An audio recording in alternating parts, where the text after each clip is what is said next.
24 घंटे 7 दिन हम करते हैं आपको खबरदार। खबरों की सही तस्वीर, बिना डरे बिना रुके।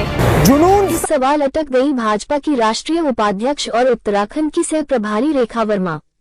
रिपोर्ट गौरव गुप्ता, स्थान हल्द्वानी। भाजपा की राष्ट्रीय उपाध्यक्ष और उत्तराखंड की सह प्रभारी रेखा वर्मा और केंद्रीय रक्षा राज्य मंत्री अजय भट्ट आज हल्द्वानी पहुंचे।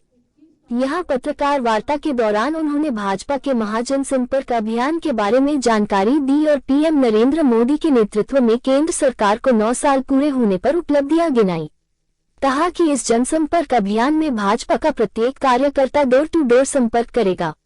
वहीं इस दौरान सह प्रभारी रेखा वर्मा से जब पूछा गया कि 2000 के नोट बंद करने के फैसला सरकार द्वारा क्यों लिया गया तो वे हंसने लगी और सवाल को टालने की कोशिश करने लगी, पर मीडिया के सामने वह केवल इतना कहकर बच निकली कि यह फैसला सरकार द्वारा कुछ सोचकर ही लिया होगा, इसका फायदा ही होगा और दूरगामी परिणाम सामने आएंगे।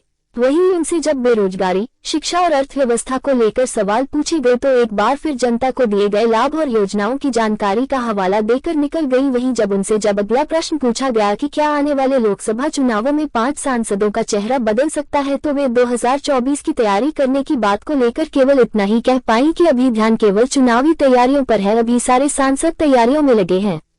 बाइट रेखा वर्मा। प्रदेश संपर्क अभियान जो चल रहा है वो हमारा 30 मई से लेकर 30 जून तक चलेगा और इस बीच में हम बहुत सारे ऐसे कार्यक्रम करने वाले हैं। उसमें एक हमारा ये प्रेस का भी कार्यक्रम था, दूसरा सोशल मीडिया, हमारा प्रबुद्ध सम्मेलन, हमारा युवा मोर्चा का एक कार्यक्रम रहेगा। इस तरह से हमने 8-9 कार्यक्रम लिए हैं और एक महारैली होगी हमारी जो हर लोकसभा में की जाएगी। जबरदस्त समर्थन महासंपर्क अभियान में हमको मिल रहा है। आज पूरे देश में इसी तरह जैसे प्रेस यहाँ पर भी अलग अलग क्षेत्रों में अलग अलग दिवस पर हमारे बड़े नेता, हमारे सांसद, हमारे पदाधिकारी कर रहे हैं और इसकी यूटिलिटी क्या है, उपयोग क्या है और हमने 9 सालों में क्या किया हम ये बता रहे हैं। महंगाई की बात आ रही है, हम 3 सिलेंडर गरीबों को मुफ्त में दे रहे हैं, ये सब आपको पता है। 3 सिलेंडर मुफ्त में दे रहे हैं।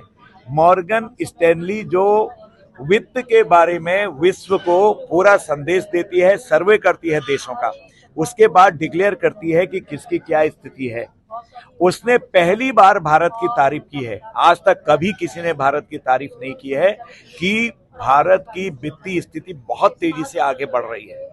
आपने महंगाई के बारे में पूछा है, विश्व की जो अभी सर्वे हुई है सबसे कम महंगाई भारत में है और पेट्रोल और डीजल की कीमत सबसे कम भारत में है, क्योंकि जो रसिया और यूक्रेन की लड़ाई के कारण इन सारी चीजों में एक किस्म से उछाल आया है, उसको भारत ने रोक के रखा है।